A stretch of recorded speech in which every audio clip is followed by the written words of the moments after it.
Let me tell you a story about a doctor who failed to diagnose a heart attack. My name is Andy Siegel. I'm the senior litigating partner at Siegel Coonerty. We're a personal injury and medical malpractice law firm here in New York City. I once represented a client who went to his physician and he had certain complaints. He had chest pain. He had pain radiating to his left shoulder. He had shortness of breath. He had an elevated pulse. Under these circumstances, the doctor did an evaluation and the EKG was done as well, and the EKG showed some abnormalities as well. And my client, by the way, had a history of coronary disease. This doctor, for whatever the reason, said, stop drinking coffee. His diagnosis was all these complaints were related to caffeine. The history revealed that he had 2 cups of coffee that morning where he normally had 1, and he was discharged home.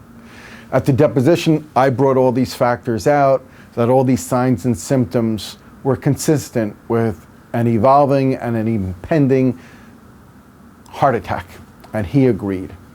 And I asked him, well, doctor, given all these signs and symptoms consistent with a heart attack, can you tell me why you diagnosed my client as drinking too much coffee?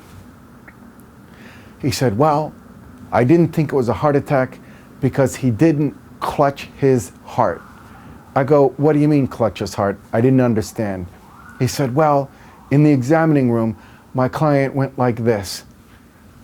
I have pain here. I have pain here. I said, well, doctor, it seems like that's something that someone would do if they're having a heart attack. He said, no, Mr. Siegel, let me correct you. If you're having a heart attack, you don't put your hand over your chest. You clutch your heart and you say, I have pain here.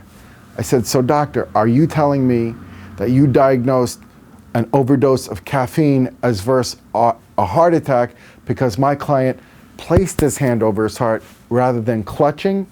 He said, yes. I said, no further questions. Thank you for coming here today, doctor.